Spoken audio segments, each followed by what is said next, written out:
যদি হবে আবার হাতে অস্ত্র দে, ওই হারামের বিষ্মাখাতের বুকে বিধে দে। জ্বলবে আগুন, উঠবে তুফান, লড়বে নবীন, তুলবে নিশান, বাতালয় ঢেউ উঠেছে দে। আসসালামু আলাইকুম ওয়া রাহমাতুল্লাহি ওয়া বারাকাতুহু। আলহামদুলিল্লাহিল্লাযী খালাকানা বিকুদরাতিহি ওয়া হাদানা ইলা দীনিহি ওয়া আশহাদু আল লা ইলাহা ইল্লাল্লাহু ওয়াহদাহু লা শারীকা লাহু ফি ইবাদাতিহি ওয়া লা নিদ্দা লাহু ফি ইজ্জাতিহি ওয়া লা মুকাফিআ লাহু ফি সুলতানিহি। وأشهد أن سيدنا ونبينا محمدا عبد الله ورسوله دعانا إلى الحق بحكمته وأمرنا بالتمسك بسنته والاهتداء بهديه والاستنان بشريعته صلى الله تعالى عليه وعلى آله وصحابته إلى يوم يفر المرء فيه من أخيه وأمه وصاحبته. أما بعد فأعوذ بالله من الشيطان الرجيم. بسم الله الرحمن الرحيم.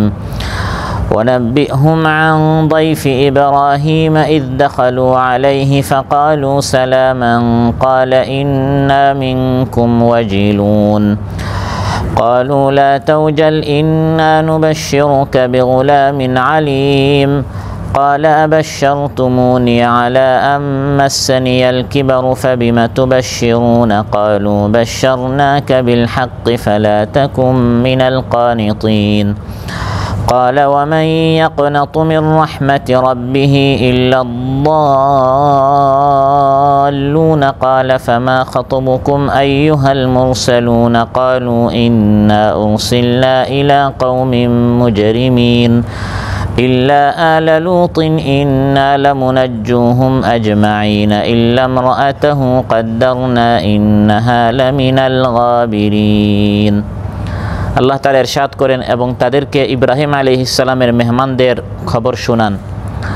যখন তারা ইব্রাহিম আলাইহিস সালামের নিকট প্রবেশ করলো এবং তারা বলল, আপনাদের উপর সালাম। ইব্রাহিম আলাইহিস সালাম জবাবে বললেন, আমি আপনাদের বিষয়ে শঙ্কিত। তারা বললেন, আপনি শঙ্কিত হবেন না, আমরা আপনাকে জ্ঞানী এক শিশুর সুখবর দিচ্ছি। ইব্রাহিম আলাইহিস সালাম বললেন, বার্ধক্যকালে বৃদ্ধ যখন আমাকে স্পর্শ করে ফেলল, এই অবস্থায় আপনারা আমাকে সুখবর দিচ্ছেন, আপনারা আমাকে কি সুখবর দিচ্ছেন? ফেরেশতারা বললেন, আমরা আপনাকে যথার্থ সত্য সুখবর দিচ্ছি, অতএব আপনি হতাশাগ্রস্তদের মধ্যে শামিল হবেন না। ইব্রাহিম আলাইহিস সালাম বললেন, পথভ্রষ্টা ছাড়া আল্লাহর রহমত থেকে আর কে হতাশা বা নিরাশাগ্রস্ত হয়?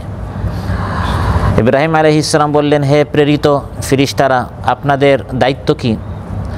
আপনারা কি কাজে প্রেরিত হয়েছেন? তারা বললেন, আমরা এক অপরাধী কওমের প্রতি প্রেরিত হয়েছি, অর্থাৎ কওমে লুতের প্রতি। তবে লুত আলাইহিস সালামের উপর যারা ঈমান এনেছে তার আহাল পরিবার, তাদের সবাইকে আমরা বাঁচিয়ে দিব, তবে তার স্ত্রী ব্যতীত। তার বিষয়ে আমাদের সিদ্ধান্ত হচ্ছে সে শাস্তিপ্রাপ্তদের অন্তর্ভুক্ত। ইমাম মুসলিম শাখা কর্তৃক আয়োজিত আজকের এই দারসুল কোরআন পবিত্র মাহফিলে উপস্থিত সম্মানিত সদরে জালসা এবং আজকের এই মজলিসে উপস্থিত প্রাণপ্রিয় আমার মুসল্লি ভাইরা, কোরআন প্রেমিক ভাইরা, সূরাতুল হিজর থেকে 10টি আয়াত 51 থেকে 60 10টি আয়াত তিলাওয়াত করে এর সরল বাংলা অনুবাদ উপস্থাপন করেছি। এই 10টি আয়াতের আলোকে হযরত ইব্রাহিম আলাইহিস সালামের নিকট আজীব ধরনের অতিথিবৃন্দ এসেছিলেন, ফেরেশতারা মেহমানের রূপে এসেছিলেন, এবং ইব্রাহিম আলাইহিস সালাম এবং মেহমানদের মধ্যে কিছু কথা হয়েছে। এই কথোপকথনের আলোকে মেহমানদারির এবং মেহমানের কিছু বিধিবিধান, আহকাম, ইসলামের নিয়ম নীতি সহ আরও কিছু গুরুত্বপূর্ণ শিক্ষণীয় বিষয় আমরা আলোচনা উপস্থাপন করব ইনশাআল্লাহ। সম্মানিত ভাইরা, মেহমানদারি করা এটি হচ্ছে রাসূল সাল্লাল্লাহু আলাইহি সাল্লামের সুন্নত এবং ইমানের দাবি। নবীরা সবাই তারা স্বার্থপর ছিলেন না, শুধু নিজে খাবো, নিজে পেট ভরে থাকবো, তারা এমন ছিলেন না। বরং অন্যকে খাওয়ানো, বিশেষ করে যারা ক্ষুধার্ত খাবার পাচ্ছে না, হাদিয়া দেয়া, সদকা করা, এবং নিজের ঘরে যদি কেউ আসে তাকে মেহমানদারি করা, এরকম খোলা মনের আত্মার, দিলের বড় আত্মার অধিকারী ছিলেন নবীরা।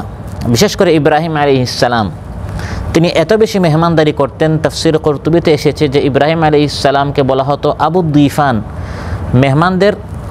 মেহমানদারির বাবা। তিনি এত বেশি মেহমানদারি করতেন, সুবহানাল্লাহ। এবং তার বাড়ির 4টি দরজা ছিল, চারোদিকে তিনি সবসময় দেখতেন যে কেউ আসছে কিনা। মেহমান আসতে দেরি হতো, কিন্তু তার মেহমানদারি করতে দেরি হতো না।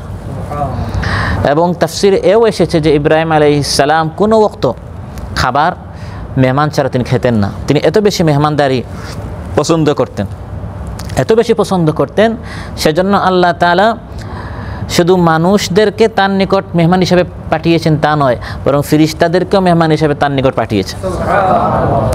অন্যান্য নবীদের নিকট ফিরিস্তারা এসেছেন ওয়াহির জন্য বা অন্যান্য দায়িত্বের জন্য, মেহমান হয়ে আসেন নাই, বরং স্বাভাবিক একজন প্রেরিত রাসূল হিসাবে, আল্লাহর পক্ষ থেকে বার্তা বাহক হিসাবে তারা এসেছেন।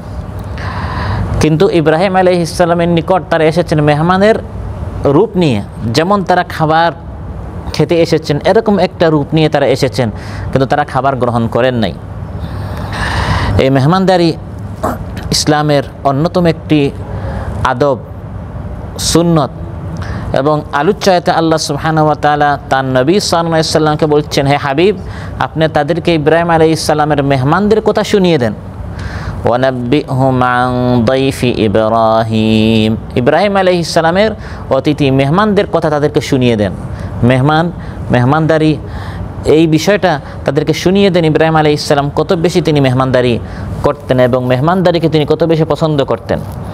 কিন্তু আজ মেহমানদারিটা যতটুকু না ইবাদত, সওয়াবের নিয়তে না করে আমরা অনেকেই সামাজিকতার জন্য, গর্ব অহংকারের জন্য, সে খাওয়িয়েছে 5 আইটেম, আমাকে খাওয়াতে হবে 10 আইটেম, সে আমার বাসায় এসেছে, না খাওয়ায় যদি আমি তাকে ছেড়ে দেই, সে গিয়ে কী বলবে, ওই তার কথা থেকে বাঁচার জন্য, সমাজের মুখ বন্ধ করার জন্য, নিজের বাহাদুরি দেখাবার জন্য, যাতে করে মানুষ বলে যাক লোকটা হাতিম, তাই লোকটার হাত অনেক, আত্মা অনেক বড়, এই মানুষের প্রশংসা শোনার জন্য, ইবাদতের নিয়তে নয় বরং মানুষের প্রশংসা শোনার জন্য আজ অনেক মুসলমানরা দেখা যায় মেহমানদারি তারা করে থাকে। এরকম মেহমানদারি করলে সওয়াব পাওয়া যাবে না। নামাজ পড়াটা যেমন ইবাদত, সদকা করাটা যেমন ইবাদত, ফকিরকে সদকা দেয়া বা কোনো সচ্ছলকে হাদিয়া দেয়া যেমন ইবাদত, আপনার ঘরে যদি কেউ অতিথি আসে তার মেহমানদারি করাটাও কি ইবাদত। এটা শুধু একটা সামাজিক একটি প্রথা নয়, একটি রেওয়াজ নয়। সামাজিকভাবে তো আমরা মেহমানদারি করি, কিন্তু এটাকে যদি আমরা সওয়াবের নিয়তে করি তাহলে এটা আমাদের জন্য কি হয়ে যাবে, ইবাদত হয়ে যাবে। সেজন্য এই মেহমানদারি যখন আমরা করব, তখন রাসূল সাল্লাল্লাহু আলাইহি সাল্লামের সুন্নত এবং আল্লাহর নির্দেশ পালন সওয়াবের নিয়তে যদি আমি করি, তাহলে আমার এই কষ্টটা, রান্নাবান্না করলাম, মেহমানদারি করলাম, এই পুরাটা এই সময় যে আমি দিলাম, এই সব কাজটা আমার ইবাদত হিসেবে আল্লাহ তাআলা কবুল করবেন। ইন্নামা নুতঈমুকুম লিওয়াজহিল্লাহি লা নুরিদু মিনকুম জাযাআন ওয়ালা শুকুরা। আল্লাহ তাআলা বলেন, ঈমানদারেরা, ইন্নাল আবরার, যারা সৎকর্মশীল, যারা জান্নাতি, তারা যখন খাবার দেয়, হোক সেটা মিসকিনকে, ও আসিরা হোক সেটা বন্দিকে, ইয়াতিমা হোক সেটা ইয়েতিমকে, যে কোনো ধরনের খাবার কোনো মেহমানকেও যখন খাবার দিবে, লিওয়াজহিল্লাহ, সেই খাবারটা দিবে কার জন্য? আল্লাহ।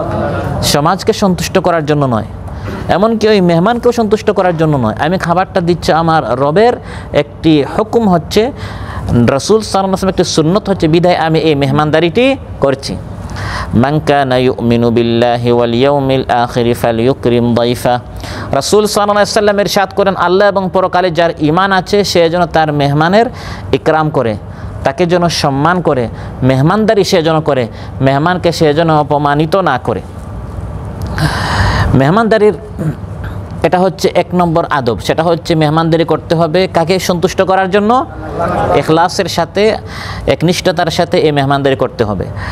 মেহমানদারির আরেকটি ইসলামের নীতি হচ্ছে যে যারা দাঈল আল্লাহ, যারা কোরআনওয়ালা, যারা সুন্নাহওয়ালা, যারা নামাজি মুত্তাকি, বেছে বেছে এই সকল লোকদেরকে মেহমান বানানো।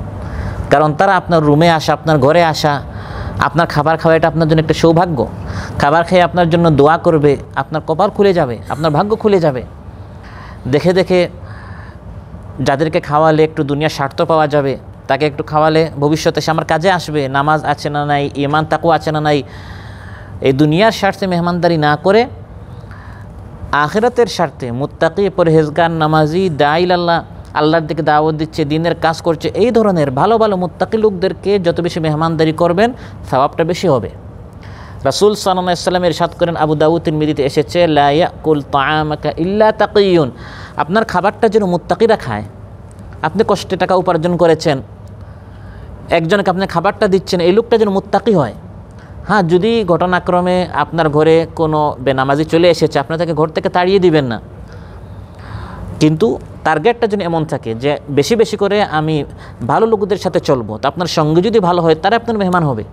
আপনার দুস্থ বন্ধু, সাথী, সঙ্গীরা যদি মুত্তাকি, পরহেজগার, আল্লাহওয়ালারা হয়, তখন এই সকল লোকরাই বেশি আপনার ঘরে আসবে, আপনার রুমে আসবে, তারাই আপনার মেহমান হবে। তাহলে মোট কথা হচ্ছে ভালো লোকদের সাথে আমরা চলবো এবং ভালো লোকেরাই যেন আমার খাবারের অংশীদার হয়। এটি হচ্ছে মেহমানদারির আরেকটি আদব। আর বিশেষ করে যারা খাবার পায় না, দরিদ্র, মিসকিন, কষ্টে আছে, এই সকল লোকদেরকে বেশি মেহমানদারি যদি আপনি করতে পারেন, এর মধ্যে সওয়াব বেশি। কিন্তু আজ আফসোসের বিষয় হচ্ছে আমরা বেছে বেছে যে যার ঘরে 5 বেলার খাবার আছে, 3 বেলা নয় 4-5 বেলার খাবার আছে, আমরা ফেস দেখে দেখে এদেরকে দাওয়াত দিই। আর খাবার নাই, খুব ক্ষুধার্ত, কষ্টে আছে, আমরা তাকে খেতে দেই না। সে অনেক ধনী, এই লোককে দাওয়াত দিলে আমার সুনাম হবে বা ভবিষ্যতে সে আমার কাজে আসবে, সে তার একটা সামাজিক অবস্থান আছে, বা তাকে আমি দাওয়াত দিলে সে কালকে আমাকে দাওয়াত দিবে। এরকম দুনিয়ার অনেক হিসাব নিকাশ মিলিয়ে আমরা দেখা যায় দাওয়াত মেহমানদারি করে থাকি। রাসূল সাল্লাল্লাহু আলাইহি ওয়াসাল্লাম ইরশাদ করেন, বুখারীর বর্ণনা, শাররুত তাআমি তাআমুল ওয়ালিমাতি ইউদআ লাহাল আগনিয়া ওয়া ইউতরাকুল ফুকারা, সেই ওয়ালিমা, সেই দাওয়াত সবচেয়ে নিকৃষ্ট যেখানে বেছে বেছে সমাজের ধনীদেরকে দাওয়াত দেয়া হয় এবং বেছে বেছে গরিব, মিসকিন, দরিদ্র তাদেরকে বাদ দেয়া হয়। যারা খাবার চাচ্ছে তাদেরকে দেয়া হয় না, আর যারা পাচ্ছে এবং যে খাবারের আপনি আয়োজন করেছেন এগুলো খেতে ডাক্তারিভাবে তাদেরকে নিষেধ করা হয়েছে। গরুর গোশত খেতে পারবে না, তার প্রেশার আছে। দামি দামি আপনি চিংড়ি মাছের আয়োজন করেছেন, সেটা খেতে পারবে না, তার অ্যালার্জি আছে। বিভিন্ন দামি দামি আপনি মিষ্টির ব্যবস্থা করেছেন, তার সুগার আছে। নানা ধরনের ডাক্তারি নিষেধাজ্ঞার কারণে সেই খাবারগুলো খেতে পারছে না। আর যার রোগ ব্যাধি নেই, সেই সকল খাবার স্বপ্নের জগতে দেখে তাকে আপনি বঞ্চিত করে রাখছেন। রাসূল সাল্লাল্লাহু আলাইহি ওয়াসাল্লাম এই সকল ওয়ালিমাকে বলেছেন এটা হচ্ছে শাররুত তাআম, নিকৃষ্ট খাবার, নিকৃষ্ট দাওয়াত। উত্তম হচ্ছে যারা পায় না, যারা দরিদ্র, কারণ এদের দিলটা সাধারণত নরম হয়। গরিবেরা সাধারণত বেশিরভাগ ক্ষেত্রে তাদের দিলটা নরম হয়, খাওয়ালে সে খুশি হবে, আর সে খুশি হলে আল্লাহ তাআলা খুশি হয়ে যাবেন। মেহমানদারির আরেকটি আদব হচ্ছে খুশামদেদ এবং সুন্দরভাবে মুচকি হেসে যে মেহমান এসেছে তাকে আমন্ত্রণ জানানো, তার ইস্তেকবাল করা। খুব বিশাল আয়োজন করলেন, আয়োজন করতে করতে আপনি এমন ক্লান্ত হলেন, মেহমানরা যখন আসলো তখন আপনার মেজাজটা কিটকিটে হয়ে গেল, আপনার মেজাজটা গরম হয়ে গেল, তাহলে আপনার এত কষ্ট বৃথা হয়ে যাবে। তাবাসসুমুকা ফি ওয়াজহি আখিকা সাদাকা, ভাইয়ের মুখে একটি মুচকি হাসি দেওয়াটাও হচ্ছে একটি সাদাকা। সুবহানাল্লাহ। ইব্রাহিম আলাইহিস সালামের নিকট যখন এই ফেরেশতারা এসেছেন, তিনি তাদেরকে সর্বোচ্চ সম্মান করেছেন। হাল আতাকা হাদিসু দাইফি ইব্রাহিমাল মুকরামিন, আল্লাহ তাআলা বলেন আপনার নিকট ইব্রাহিম আলাইহিস সালামের সম্মানিত মেহমানদের খবর কি এসেছে? আল মুকরামিন, সম্মানিত, তার মানে ইব্রাহিম আলাইহিস সালাম এই ফেরেশতাদেরকে সর্বোচ্চ সম্মান করেছেন। মেহমান যখন আসে তাকে সুন্দর করে মুচকি হেসে, হাত দিয়ে, বুক দিয়ে যতটুকু পারেন তাকে সর্বোচ্চ সম্মান দেখিয়ে তাকে আপনি মেহমানদারি খাবারটা দেওয়ার আগে তাকে সর্বোচ্চ আপনি সম্মান দিবেন। রাসূল সাল্লাল্লাহু আলাইহি ওয়াসাল্লামের নিকট আব্দুল কাইস একটি বংশ, সেখানের প্রতিনিধি দল তারা মেহমান হিসাবে আসলো। বুখারীর বর্ণনা, রাসূল সাল্লাল্লাহু আলাইহি ওয়াসাল্লাম তাদের জন্য দাঁড়িয়ে গেলেন এবং বললেন, মারহাবান বিল ওয়াফদিল্লাযীনা জাউ গায়রা খাজায়া ওয়ালা নাদামা। আমার নিকট যে প্রতিনিধি দল এসেছে, ওয়াফদে আব্দুল কাইস, মেহমান বৃন্দ, আপনাদেরকে আমি স্বাগত জানাচ্ছি। তিনি তাদেরকে স্বাগত জানিয়েছেন, খুশামদেদ জানিয়েছেন এবং তাদেরকে সর্বোচ্চ তিনি সম্মান করেছেন, লাঞ্ছিত করেন না, অপমানিত করেন নাই। একদিন উম্মে হানি রাদিয়াল্লাহু আনহা রাসূল সাল্লাল্লাহু আলাইহি ওয়াসাল্লামের নিকট মেহমান হিসেবে আসলেন, এটাও বুখারীর বর্ণনা। মহানবী সাল্লাল্লাহু আলাইহি ওয়াসাল্লাম তাকে উদ্দেশ্য করে বললেন, মারহাবান বি উম্মে হানি, উম্মে হানি আমার ঘরে এসেছেন, আপনাকে আমি স্বাগত জানাচ্ছি। এভাবে যখন একজন মেহমান আসে তার মুখে একটু হাসা, একটু সুন্দর করে তাকে ঘরে আমন্ত্রণ জানানো, ইস্তেকবাল করা, এটাও হচ্ছে খাবারের একটি, মেহমানদারির একটি আদব। মেহমানদারির আরেকটি আদব হচ্ছে মেহমানকে বেশি বসায় রাখবেন না। অনেক সময় বেশি আয়োজন করতে গিয়ে মেহমান আপনার ঘরে এসেছে, 10 মিনিট, আধা ঘন্টা, 1 ঘন্টা, 2 ঘন্টা পর্যন্ত বসিয়ে রাখলে তার কি হবে? কষ্ট হবে, সে বিরক্ত হবে। ইব্রাহিম আলাইহিস সালামের এই মেহমানদের ঘটনাটা আল্লাহ তাআলা কোরআনে কারীমের কয়েকটি সূরায় আলোচনা করেছেন, কারণ এখানে আমাদের জন্য বেশ কিছু আদব শিখার আছে। আল্লাহ তাআলা বলেন, ফারাগা ইলা আহলিহি ফাজাআ বিইজলিন সামিন। ফেরেশতারা যখন মেহমান হিসাবে আসলেন, তিনি জানতেন না তারা ফেরেশতা, তিনি ভেবেছিলেন মেহমান এসেছে, মানুষের রূপে তারা এসেছেন, তিনি ভেবেছিলেন মানুষ মেহমান এসেছে। ফারাগা ইলা আহলি, ফারাগা বলা হয় দ্রুত তিনি চলে গেলেন, দেরি না করে দ্রুত গিয়ে তিনি একটি বাছুর, একটি বকরি তিনি ভুনা করে তাদের নিকট নিয়ে আসলেন। ফারাগা ইলা আহলি, দ্রুত। তো এখান থেকে বোঝা গেল দ্রুত, যতটুকু সম্ভব, কষ্ট না করে, তাকাল্লুফ না করে, সীমালঙ্ঘন না করে, অপচয় না করে, আপনার কাছে টাকা নেই দাঁড় করে আরেকজনের হক নষ্ট করে মেহমানদারি করতে আপনাকে এত কষ্ট করতে কেউ বলে নেই। আমরা অনেক সময় সামাজিকতা রক্ষা করতে গিয়ে, যাতে করে সমাজ আমাকে আমার নিন্দা না করে, সেজন্য সর্বোচ্চ করতে গিয়ে দেখা যায় অনেক সময় আমরা ইসরাফ, অপচয়, অপব্যয় পর্যন্ত আমরা পৌঁছে যাই। এটা ইসলামে নিষেধ করা হয়েছে। আর সাহাবায়ে কেরাম রাদিয়াল্লাহু আজমাইন তারা মেহমানদারিতে অগ্রগামী ছিলেন, নিজে কষ্টে থেকেও মেহমানকে তারা খেতে দিয়েছেন। সুবহানাল্লাহ। বুখারীতে এসেছে, রাসূল সাল্লাল্লাহু আলাইহি সাল্লামের নিকট একদিন একজন মেহমান আসলেন। মহানবী সাল্লাল্লাহু আলাইহি সাল্লাম তার স্ত্রীদের ঘরে খবর পাঠালেন, বাসায় কি কিছু আছে মেহমানকে দেওয়ার মতো?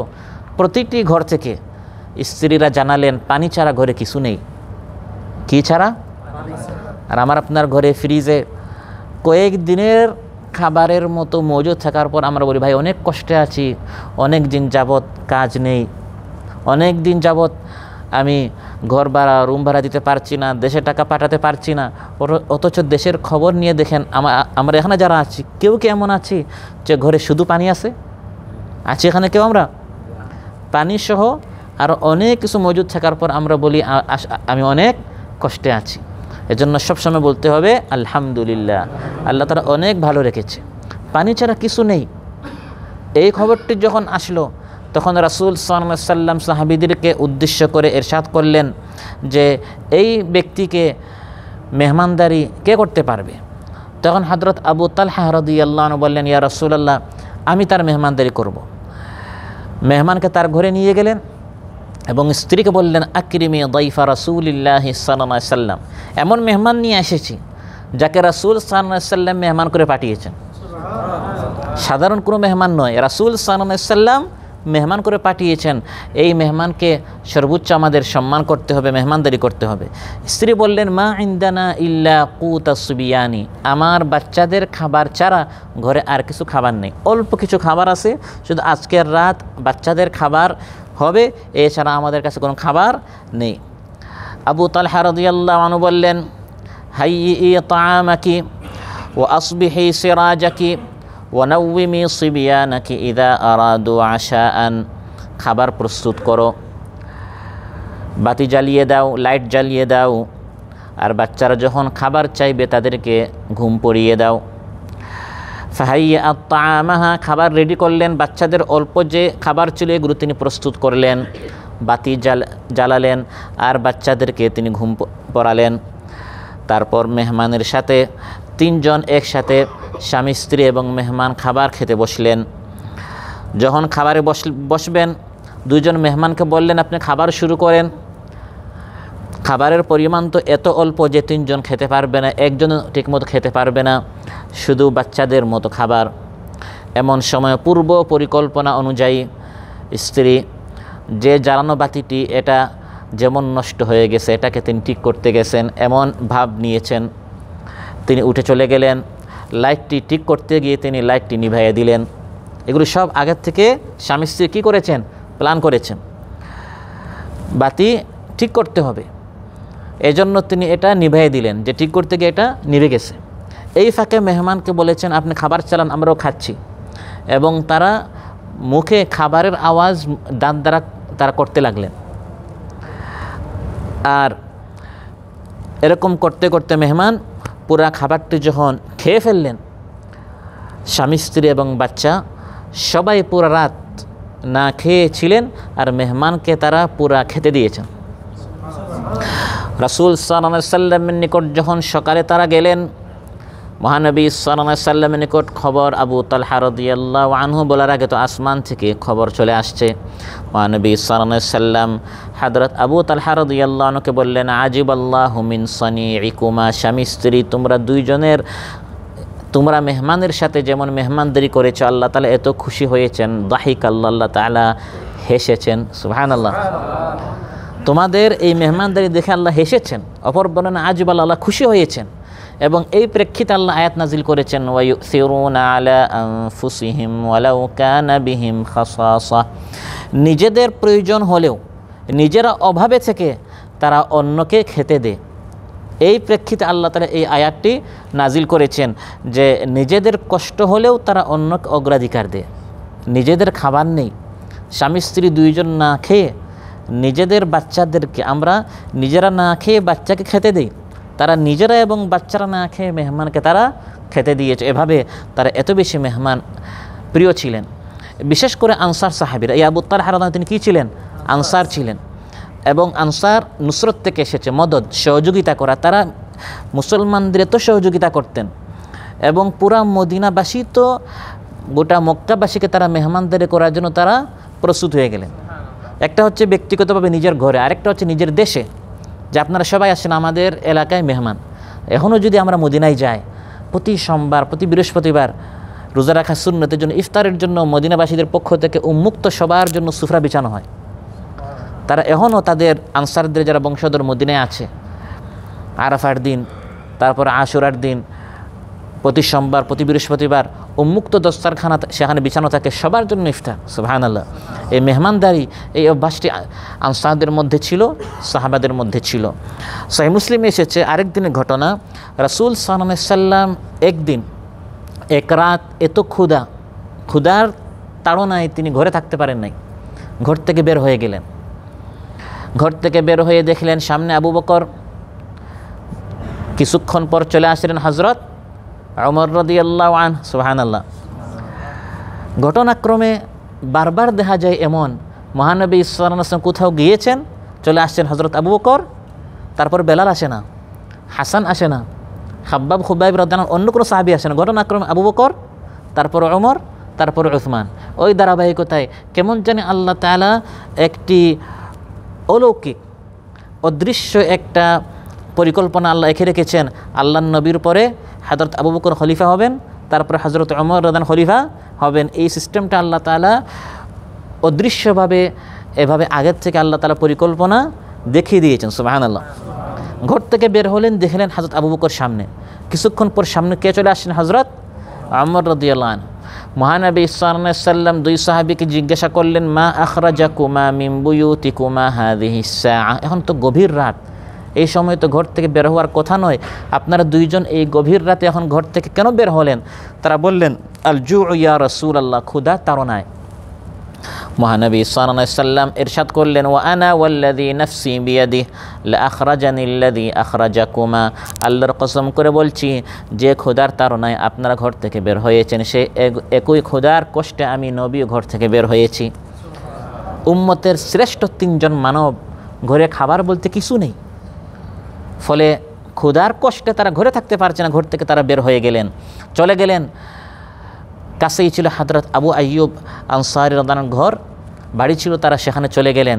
তিনি বাড়িতে ছিলেন না, স্ত্রী বাড়িতে ছিলেন, তিনি বলে উঠলেন মারহাবান ওয়া আহলা, তাদেরকে স্বাগত এবং খুশামদেদ তিনি জানালেন।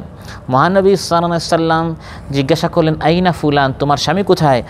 স্ত্রী বললেন যাহাবা ইস্তাযিবু লানা মিনাল মা, যে তিনি আমাদের জন্য মিষ্টি পানি আনতে গিয়েছেন। এমন সময় আনসারী সাহাবী এসে পৌঁছে গেলেন। যখন দেখলেন তার ঘরে এই ধরার উপর শ্রেষ্ঠ তিনজন মানব, মহানবী সাল্লাল্লাহু আলাইহি সাল্লাম এবং সিদ্দিক আকবর আবু বকর রাদিয়াল্লাহু আনহু এবং ফারুক আযম হযরত ওমর রাদিয়াল্লাহু আনহু, তিনি বললেন আলহামদুলিল্লাহ মা আহাদুনিল ইয়াউম আকরামু আদিয়াফান মিন্নি, আজ আমার চেয়ে সম্মানিত মেহমান কারো ঘরে আর হতে পারে না। সুবহানাল্লাহ। তিনি দ্রুত এমন একটি খেজুরের ছড়া নিয়ে আসলেন যে ছড়ার মধ্যে পাকা, শুকনা এবং কাঁচা হরেক রকমের খেজুর ছিল। তিনি বলেন ইয়া রাসূলুল্লাহ, এই আমার খেজুর বাগান, আমি কাঁচা খেজুরও এনেছি, শুকনা খেজুরও এনেছি, পাকা খেজুরও এনেছি, সবগুলো থেকে আপনি আপনার হাত মুবারক দিয়ে একটু একটু খাবেন, যাতে করে আমার সব ধরনের খেজুরের গাছে আল্লাহ বরকত দেন। তারা খেতে বসলেন। এমন সময় আনসারী ছুরি হাতে নিলেন, তিনি বকরি জবাই করবেন। মহানবী সাল্লাল্লাহু আলাইহি সাল্লাম ইরশাদ করলেন ইয়াকা ওয়াল হালুব, শুনো, দুধওয়ালা কোনো বকরি তুমি জবাই করিও না, তাহলে তোমার বেশি ক্ষতি হবে। সাধারণ একটি বকরি যেটা দুধ কম বা দুধ নেই, এমন একটি বকরি তুমি জবাই করবে। তিনি গেলেন, বকরি জবাই করে নিয়ে আসলেন। তিনজন মেহমান রাসূল সাল্লাল্লাহু আলাইহি সাল্লাম, হযরত আবু বকর রাদিয়াল্লাহু আনহু, হযরত ওমর রাদিয়াল্লাহু আনহু, তারা পানি পান করলেন এবং এই ছড়ার খেজুর খেলেন, গোশত খেলেন। যখন পরিতৃপ্ত হলেন, পেট ভরে গেল, মহানবী সাল্লাল্লাহু আলাইহি সাল্লাম হযরত আবু বকর এবং ওমর রাদিয়াল্লাহু আনহুকে উদ্দেশ্য করে বললেন ওয়াল্লাযী নাফসি বিয়াদি, আল্লাহর কসম করে বলছি, লাতুসআলুন্না আন হাযান নাঈম ইয়াউমাল কিয়ামাহ, আখরাজাকুম মিন বুয়ুতিকুমুল জু' সুম্মা লাম তারজিউ হাত্তা আসাবাকুম হাযান নাঈম। আল্লাহর কসম করে বলছি, যার হাতে আমার প্রাণ রয়েছে, এই নিয়ামত সম্পর্কে আবু বকর ওমর আপনারা দুইজন কিয়ামতের দিন জিজ্ঞাসিত হবেন। ঘর থেকে বের হয়েছিলেন ক্ষুধার তাড়নায়, কষ্টে, আর এখন ঘরে পরিতৃপ্ত হয়ে পেট ভরে আপনারা ফিরে যাচ্ছেন।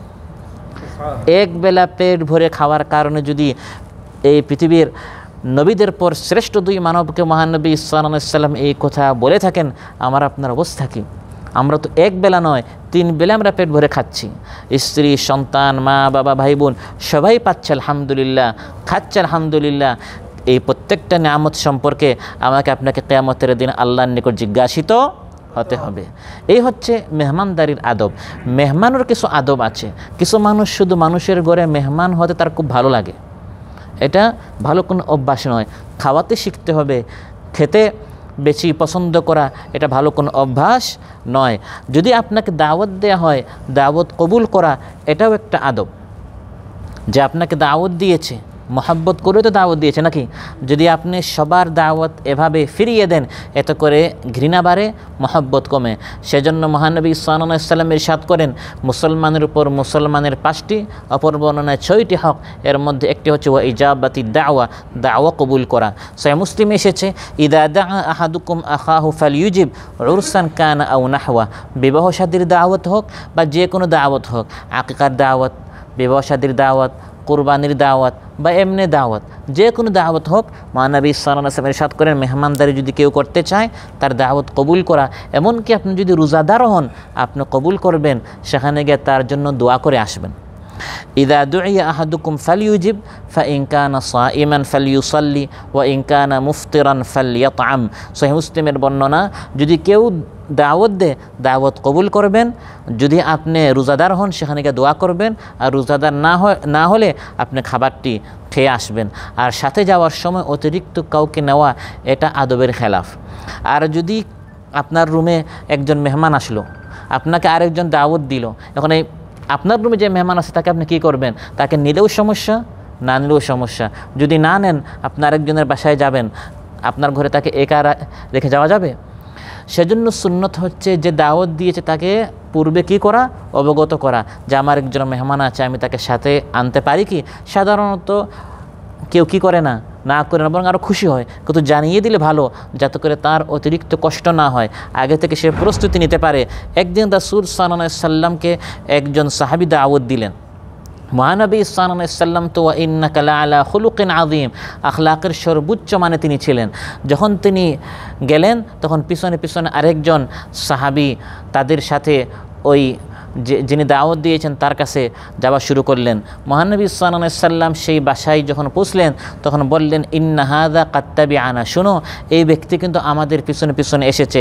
ফা ইন শি'তা আন তা'যানা লাহু ফা'যান লাহু ওয়া ইন শি'তা আন ইয়ারজি'a রাজা, তুমি চাইলে তাকে অনুমতি দিতেও পারো আর চাইলে সে ফিরে চলে যাবে। ক্বালা লা বাল কাদ আযিনতু লাহু ইয়া রাসূলুল্লাহ, আমি তাকে পারমিশন দিয়েছি, অনুমতি দিয়েছি, সে আসতে পারে। তো এভাবে যদি অন্য কাউকে আপনি সাথে মেহমান হিসাবে নিতে চান, যে মেজবান তাকে পূর্বে জানানো। দাওয়াত নিজে নিজে দাওয়াত নেওয়া এটা ভালো নয়, এতে করে মানুষ বিরক্ত হয়। আর দাওয়াত যদি দে, খাবার খেয়ে দ্রুত চলে যাওয়া। কিছু মানুষের কমন সেন্স নেই, আরেকজনের ঘরের কী আছে, সুবিধা অসুবিধা মানুষের আছে না, সেখানে আপনাকে দাওয়াত দিল খাবারের জন্য, আপনি গিয়ে তার ঘরে ঘুমিয়ে গেলেন, একবারে পুরো রাত যাপন করছেন, মানুষের সুবিধা অসুবিধা আছে, সে আপনাকে চোখ লজ্জায় ঘর থেকে বের হতে বলছে না। আপনাকে বুঝতে হবে যে প্রত্যেক মানুষের কিছু অসুবিধা থাকতেই পারে। সেজন্য আল্লাহ তাআলা ইরশাদ করেন, গায়রা নাযিরিনা ইনাহু ওয়ালাকিন ইযা দুঈতুম ফাদখুলু ফাইযা তা'ইমতুম ফান্তাশিরু ওয়ালা মুস্তানিসিনা লিহাদিস। প্লেটে কি আছে, নাযিরিনা না, সেদিকে শুধু তাকিয়ে থাকিও না। মানুষের পাতিলে কি আছে, মানুষের রান্নাঘরে কী আছে, শুধু এই দিকে তাকিয়ে থাকে। আজকে ভালো ভুনা গোশত রান্না হয়েছে, সে নিজে নিজে ওখানে মেহমান হয়ে উপস্থিত হয়ে যায়। কিছু মানুষের হাসত আছে না, নাই না, এটা মুমিনদের, ভালো মানুষের কোনো অভ্যাস হতে পারে না। ওয়ালাকিন, হ্যাঁ, ইদা দুঈতুম, যদি দাওয়াত দেওয়া হয় তখন তুমি সেখানে হাজির হও। ফাইদা তাইমতুম, খাবার শেষ, ফান্তাশিরু, বেরিয়ে পড়ো। ওয়ালা মুস্তানিসিনা লিহাদিস, খুব দেরি করে লম্বা কথা শুরু করিও না, যাতে করে মেজবানের কষ্ট না হয়। আর খাবার শেষে চলে আসার সময় মেজবানেরকে শুকরিয়া জানানো, এটাও সুন্নত। খাবার যেটাই হোক, খাবারে কোনো দোষ ধরা যাবে না, শুকরিয়া করা। যদি আপনার রুচি মতো না হয়, নিম্নমানেরও হয়, কম দামের হয়, তাও তার কি করা, শুকরিয়া করা। খাবারের কোনো ধরনের দোষ বের করা যাবে না। মা আবা রাসূলুল্লাহ সাল্লাল্লাহু আলাইহি ওয়াসাল্লাম তাআমান কাত ইন ইশতাহাহু আকাল ওয়া ইন কারিহাহু তারাক। হযরত আবু হুরায়রা রাদিয়াল্লাহু আনহু বলেন, মহানবী সাল্লাল্লাহু আলাইহি ওয়াসাল্লাম কখনো কোনো খাবারের দোষ বের করেন নাই। যে আপনাকে দাওয়াত দিয়েছে সে আপনাকে নষ্ট, বাসি বা পচা খাবার দেওয়ার জন্য দাওয়াত দেয় নাই, সে তার পক্ষ থেকে সর্বোচ্চ চেষ্টা করেছে। হতে পারে রান্নাটা আপনার মন মতো হয় নাই, হতে পারে খাবারটি আপনার রুচি মতো হয় নাই। তিনি কী করতেন, খাবারের দোষ বের করতেন না, বরং ভালো হলে খেতেন, পছন্দ মতো হলে খেতেন, না হয় তিনি কেটে পড়তেন, কিন্তু দোষ বের করতেন না। সুবহানাল্লাহ। আর এই মেজবানের শুকরিয়া আদায় করা, মাল্লাম ইয়াশকুরিন নাস লাম ইয়াশকুরিল্লাহ, যে মানুষের শুকরিয়া আদায় করে না সে আল্লাহর শুকরিয়া আদায় করে নাই। আর তার জন্য দোয়া করা, আল্লাহুম্মা আত'ইম মান আত'আমানা ওয়াসকি মান সাকানা। এরকম পরস্পর দোয়ার রেওয়াজ যদি চালু হয়, মহব্বত বাড়ে, ঘৃণা কমে। তো ফেরেশতারা যখন ইব্রাহিম আলাইহিস সালামের নিকট মেহমান হিসাবে আসলেন, তারা প্রবেশ করলেন। ইয দাখালু আলাইহি ফাকালু সালামা ক্বালা ইন্না মিনকুম ওয়াজিলুন। আল্লাহ তাআলা বলেন, তারা ইব্রাহিম আলাইহিস সালামের নিকট প্রবেশ করে সালাম করলেন। কি করলেন? ফেরেশতারা এসে ইব্রাহিম আলাইহিস সালামকে সালাম করেছেন। ইব্রাহিম আলাইহিস সালামও জবাবে সালামের জবাব তিনি দিয়েছেন। ক্বালা সালামুন কওমুম মুনকারুন। এজন্য মেহমানের আদব বা যে কোনো বৈঠকে মজলিসে বা যে কোনো ইমানদারের সাথে যখন সাক্ষাৎ হবে, আদব হচ্ছে আপনি সালাম করবেন, আর তার হক হচ্ছে সে আপনার সালামের জবাব নিবে। وإذا حييتم بتحية فحيوا بأحسن منها أو ردوها إن الله كان على كل شيء حسيبا। আল্লাহ তাআলা বলেন, যদি তোমাদেরকে সালাম দেয়া হয়, যেভাবে সালাম দেয়া হয়েছে এরকম জবাব দিবে বা এর চেয়ে উত্তম। সালাম করেছে আসসালামু আলাইকুম ওয়া রাহমাতুল্লাহ, আপনি জবাব দিলেন ওয়া আলাইকুম আসসালাম, তাহলে সুন্দর উত্তর হলো? যতটুকু সালাম করেছে আপনি উত্তর কমপক্ষে দেবেন ওয়া আলাইকুম আসসালাম ওয়া রাহমাতুল্লাহ, আর উত্তম হচ্ছে ওয়া আলাইকুম আসসালাম ওয়া রাহমাতুল্লাহি ওয়া বারাকাতুহু। যতটুকু সালাম ততটুকু, এর চেয়ে বেশি দিবেন না, পারলে কমপক্ষে যতটুকু দিয়েছে ততটুকু। তো ফেরেশতারা যখন সালাম করলেন, ইব্রাহিম আলাইহিস সালাম সালামের জবাব দিলেন এবং বললেন, ইন্না মিনকুম ওয়াজিলুন, আমি কিন্তু আপনাদের বিষয়ে শঙ্কিত। আতঙ্কিত, ভয় পাচ্ছি। তিনি কেন ভয় পেলেন? কারণ তিনি তাদের সামনে যে খাবার পেশ করলেন, ভুনা, তিনি তাদের সামনে গোশত পেশ করলেন, তারা খাচ্ছেন না, কারণ ফেরেশতারা খাবার খান না। সেই সময়ে বা এখনও আরবদের রেওয়াজ হচ্ছে, কোনো ডাকাত যদি কারো ঘরে প্রবেশ করে কারো কোনো ক্ষতি করার জন্য, ডাকাতের ভিতরে কমপক্ষে এতটুকু মানবতা থাকে যে যাকে এখন সে হত্যা করবে বা যার ধন সম্পদ এখন সে লুটপাট করবে, তার খাবারটি সে খেত না, আপনার খাবার খেয়ে আপনাকে হত্যা করবে, এত নিচু মানের কমপক্ষে ডাকাত সেই যুগে ছিল না। তো ইব্রাহিম আলাইহিস সালাম সন্দেহ করলেন, এরা তো অপরিচিত, যেহেতু ফেরেশতা ছিলেন, অপরিচিত লোকদের চেহারা নিয়ে, রূপ নিয়ে তারা এসেছেন, মুনকারুন, যে তারা কোনো অঘটন ঘটানোর জন্য আসেনি। তো এভাবে তিনি একটু চিন্তায় পড়ে গেলেন। তখন তারা তাদের পরিচয় সামনে উপস্থাপন করলেন যে আমরা হচ্ছে আল্লাহর পক্ষ থেকে প্রেরিত ফেরেশতা। ক্বালু লা তাওজাল, আপনি ভয় পাবেন না, আপনি ভয় পাবেন না, বরং আমরা হচ্ছে আল্লাহর পক্ষ থেকে প্রেরিত কি ফেরেশতা।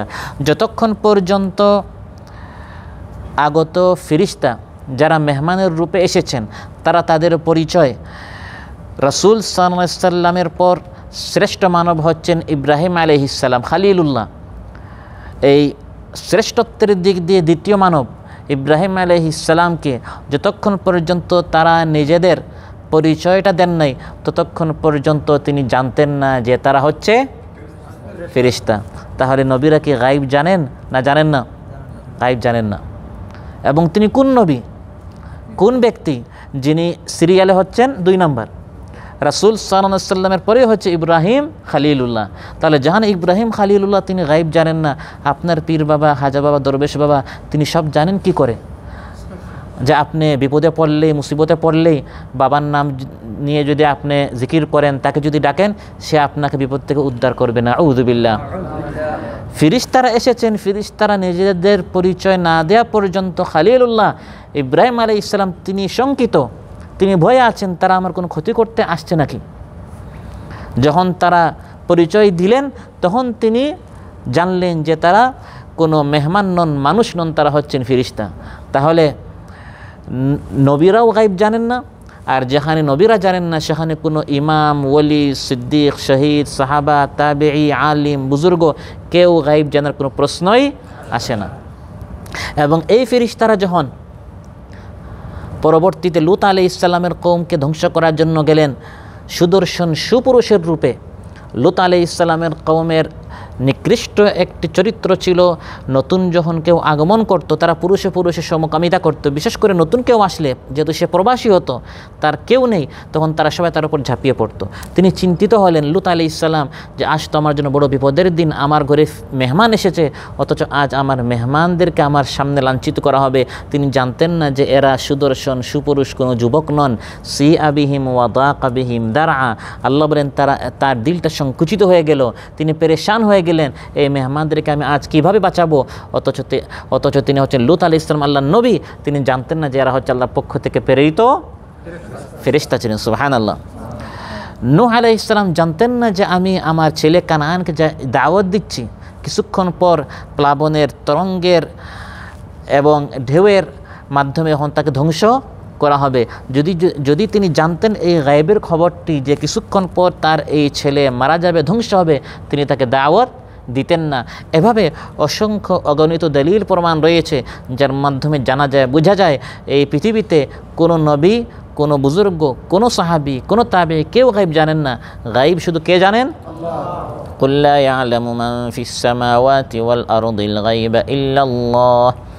তারা বললেন যে আমরা আল্লাহর পক্ষ থেকে প্রেরিত ফেরেশতা এসেছি, আমাদের দায়িত্ব 2টি, একটি হচ্ছে কওম লূতকে ধ্বংস করা, আর আরেকটি হচ্ছে আপনাকে জ্ঞানী শিশুর সুখবর দেওয়া। সুবহানাল্লাহ। ইন্না নুবাশশিরুকা বিগুলামিন আলিম, এক জ্ঞানী শিশু। কি শিশু? জ্ঞানী, আলিম, বিগুলামিন আলিম। এবং তিনি হচ্ছেন ইসহাক আলাইহিস সালাম।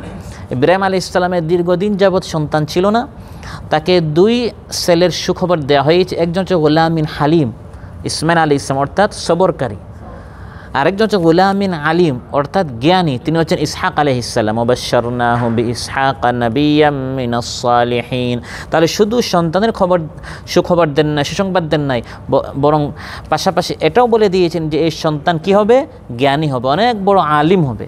আলিমদের মধ্যে বড় আলিমকে আলিম বলা হয়। সুবহানাল্লাহ। তাহলে আপনার সন্তান যত বড় জ্ঞানী হবে তার সম্মান কম না বেশি? অনেক বেশি।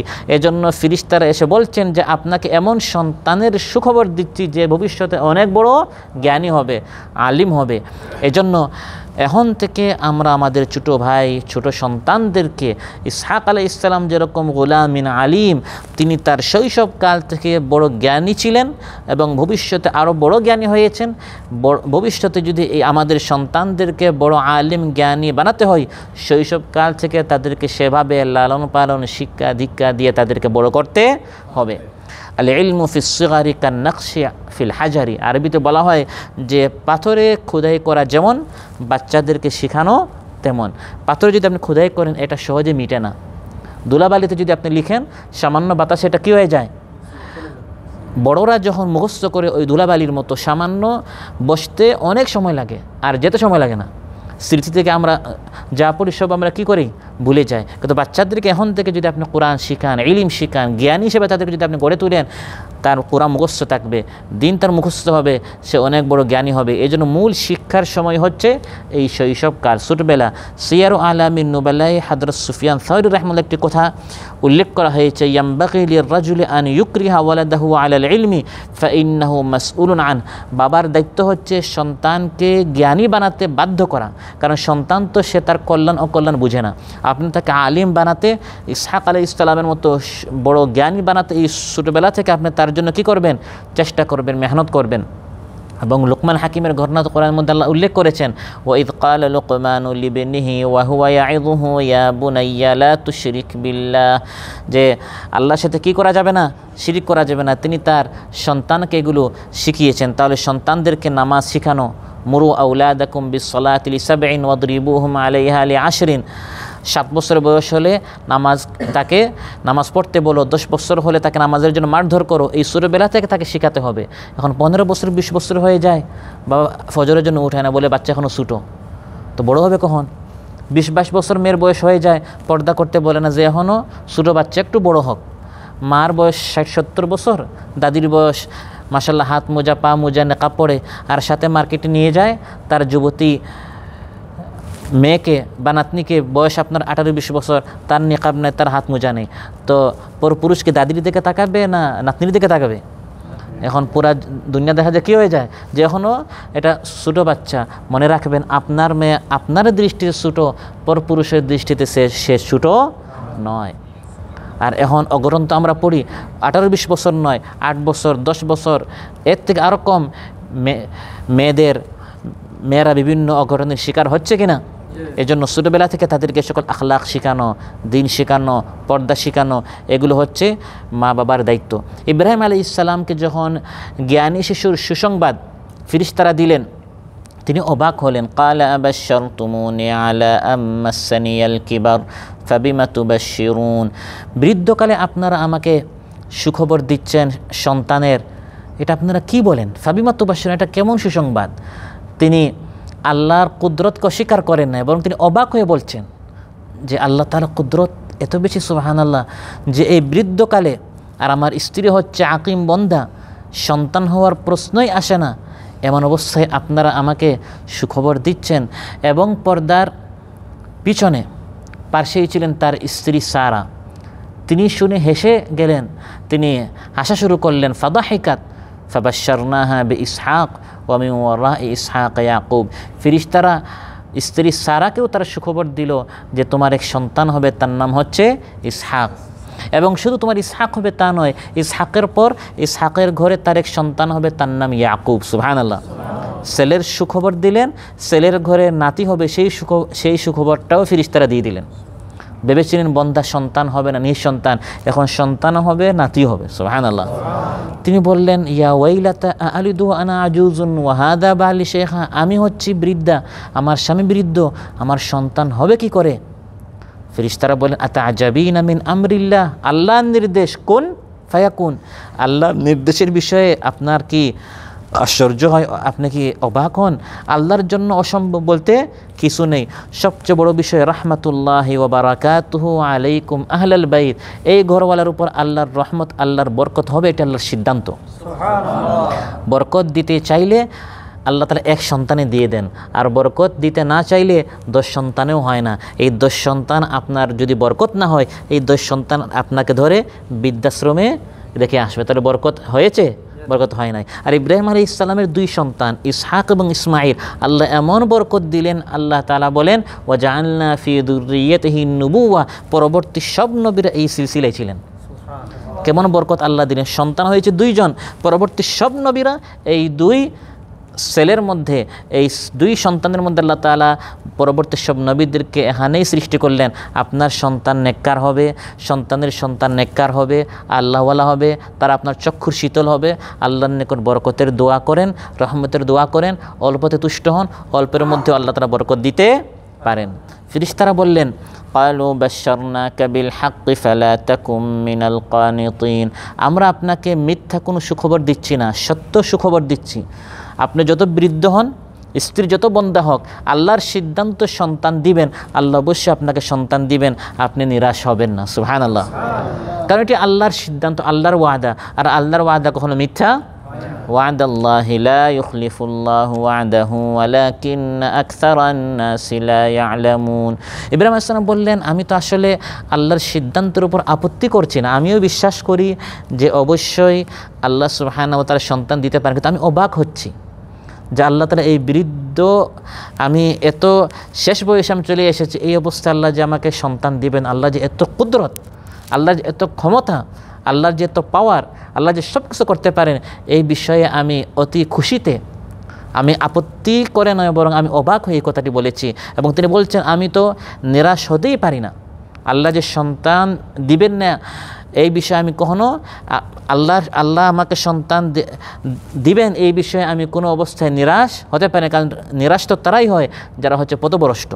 قال ومن يقنط من رحمة ربه إلا الضالون, যারা পথভ্রষ্ট তারাই নিরাশ হয়। আমি নিরাশ হই নাই, আমি হতাশ হই নাই, আমি আপত্তি করছি না, বরং আমি অবাক হয়ে প্রশ্ন করছি যে আল্লাহ তাআলা শেষ বয়সেও তাহলে অবশ্যই আমাকে সন্তান দিবেন। তারা বোঝা গেল কখনো আল্লাহর রহমত থেকে কী হওয়া যাবে না। পৃথিবীর সব ডাক্তারেরা আপনাকে, আপনার স্ত্রীকে নিরাশ করে দিয়েছে, কিন্তু আল্লাহ আপনাকে নিরাশ করছেন না। আপনার সন্তান হবে না ডাক্তাররা বলতে পারে, কিন্তু আল্লাহ তো বলেন নাই। আপনার ছেলে গুম হয়ে গেছে, অনেক কাল হয়ে গেছে, জীবিত না মৃত আপনি জানেন না, নিরাশ হবেন না। সে বিনিয়ামিন এবং ইউসুফ আলাইহিস সালামের মতো আল্লাহ তাআলা ফিরিয়ে দিতে পারেন কি না? আসাল্লাহু আন ইয়াতিয়ানি বিহিম জামিআ, ইয়াকুব আলাইহিস সালাম বলেছিলেন আমার 2 সন্তানকে আল্লাহ ফিরিয়ে দিবেন, এবং ফিরিয়ে দিয়েছেন। রাজ সিংহাসনে তারা বসা ছিলেন। সুবহানাল্লাহ। ইব্রাহিম আলাইহিস সালাম বৃদ্ধকালে সন্তান পেয়েছেন, জাকারিয়া আলাইহিস সালাম বৃদ্ধকালে পেয়েছেন। আল্লাহ যৌবনকালে দিতে পারেন, কিন্তু না দিয়ে তাদেরকে দিয়েছেন বৃদ্ধকালে। ঘটনা কোরআনে কোট করেছেন, আমাদের মধ্যে যারা বৃদ্ধ হয়েও সন্তান পাচ্ছে না, আমাদেরকে সান্ত্বনা দেওয়ার জন্য। ইন্নাহু লা ইয়াসু মির রাউহিল্লাহি ইল্লাল কওমুল কাফিরুন, আল্লাহ তাআলা বলেন কাফিররাই আল্লাহর রহমত থেকে নিরাশ হয়। আমরা তো আল্লাহকে স্বীকার করছি, স্বীকার করছি, এবং এটাও স্বীকার করে যে আল্লাহ সব কিছু করতে পারেন, আপনাকে সন্তান আল্লাহ দিতে পারেন, নিরাশ হবেন না। ইব্রাহিম আলাইহিস সালামের মতো আল্লাহ তাআলা আপনার মুখে হাসি ফোটাতে পারেন। দোয়া করেন, অনেক সময় 10 বছর থেকে দোয়া করছি, 20 বছর থেকে দোয়া করছি, এরপর নিরাশ হয়ে দোয়া বাদ দিয়ে দিলাম, অথচ এই 20 বছরের মাথায় আপনার সন্তান হওয়ার সময়টা হয়েছিল, দোয়া বাদ দেওয়ার কারণে সন্তান আসাটা বন্ধ হয়ে গেল।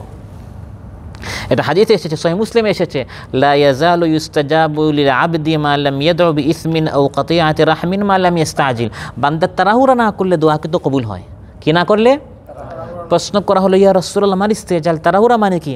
মানুষ সাল্লাল্লাহু আলাইহি ওয়াসাল্লাম ইরশাদ করেন, ইয়াকুলু ক্বাদ দাউতু ফালাম আরা ইস্তাজিব লি ফায়াস্তাহসিরু ইনদা যালিকা ওয়া ইয়াদাউ দুআ, বান্দা বলে আমি তো অনেক দোয়া করেছি, যখন নিরাশ হয়ে দোয়া বাদ দিয়ে দেয়, এই সময়টা ছিল দোয়া কবুলের সময়। এই সময়টা আপনি চাইলে সন্তান হয়ে যেত, আল্লাহর সিদ্ধান্ত যদি 20 বছরের মাথায় দিবেন, কিন্তু আপনি দোয়া বাদ দিয়ে দিয়েছেন, আপনি সন্তান থেকে একবারে বঞ্চিত হয়ে গেলেন। এজন্য শেষ বয়সে আল্লাহ দিতে পারেন, যে কোনো সময় আল্লাহ দোয়া কবুল করতে পারেন, আল্লাহর জন্য অসম্ভব কিছু নেই। আমরা চাইব অবশ্যই আল্লাহ তাআলা সন্তান আমাদেরকেও দিতে পারেন এবং নেক সন্তান দোয়া করব। শুধু সন্তানের দোয়া নবী ইব্রাহিম দোয়া করেছেন রব্বি হাবলি মিনাস সালিহিন, হে আল্লাহ নেক সন্তান, কারণ কুসন্তানের চেয়ে নিঃসন্তান থাকাই ভালো। যে সন্তানের বালিশ টান মারলে পিস্তল পাওয়া যায়, পকেটে হাত দিলেই আবার পাওয়া যায়, মোবাইল ফোন হাতে নিলে বিভিন্ন ব্লু ফিল্ম ইত্যাদি পাওয়া যায়, দেশে গিয়েছেন 3 মাসের জন্য 1 মাসের মাথা চলে আসে, কেন বলে ছেলে এত অঘটন করেছে সমাজ আমি থাকতেই পারি নাই, দেশ থেকে আবার বিদেশ চলে আসছে। এরকম অনেক বাবার আসে না নেই, আমাদেরকে বিভিন্ন ধরনের মাসলা মাসাইল জিজ্ঞাসা করে এবং এই সকল ঘটনা বলে। তো এই কুসন্তানের চেয়ে নিঃসন্তান থাকাই ভালো। এজন্য আল্লাহর নিকট দোয়া করবেন রব্বি হাবলি মিনাস সালিহিন, হে আল্লাহ সন্তান দাও, নেক সন্তান দাও, যে সন্তান আমার চক্ষুর শীতল হবে, দিল ঠান্ডা করবে, মৃত্যুর পর আমার জন্য দোয়া করবে রাব্বির হামহুমা কামা রাব্বায়ানি সগীরা। ইব্রাহিম আলাইহিস সালাম চোখ কষছিলেন, তিনি ফেরেশতাদের অবস্থা দেখে বুঝতে পেরেছেন তারা শুধু আমাকে ছেলে সন্তানের সুখবর দেওয়ার জন্য আসছে না, তাদের গতিবিধি দেখে মনে হচ্ছে তারা অন্য বড় আরেক দায়িত্ব নিয়ে আসছে। তিনি প্রশ্ন করলেন ফামা খাতুবুকুম আইয়ুহাল মুরসালুন, হে প্রেরিত ফেরেশতারা আপনাদের অন্য কোনো দায়িত্ব আছে, সেটা কি আমাকে একটু বলেন। তারা বললেন হ্যাঁ, আমরা বড় আরেকটি দায়িত্ব নিয়ে এসেছি, আমরা একটি সুখবর নিয়ে এসেছি, আরেকটি দুঃসংবাদ নিয়ে আমরা এসেছি।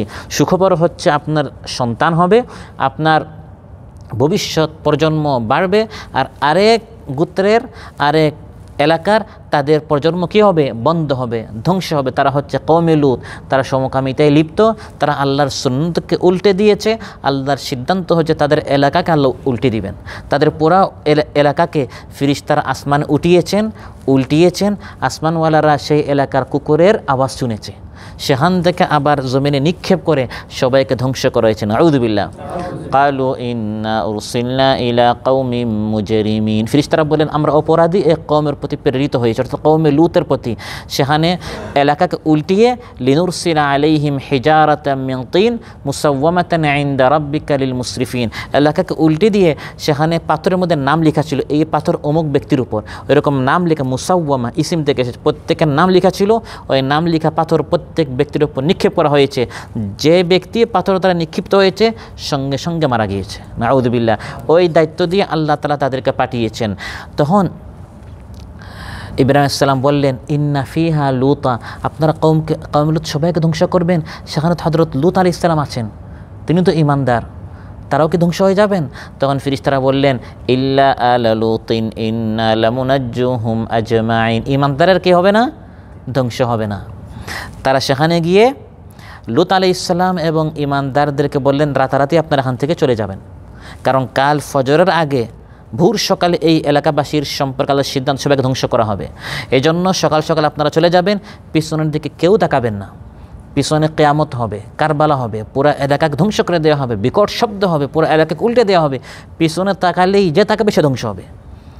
পিছনের দিকে না তাকিয়ে সবাই সামনে যাচ্ছে।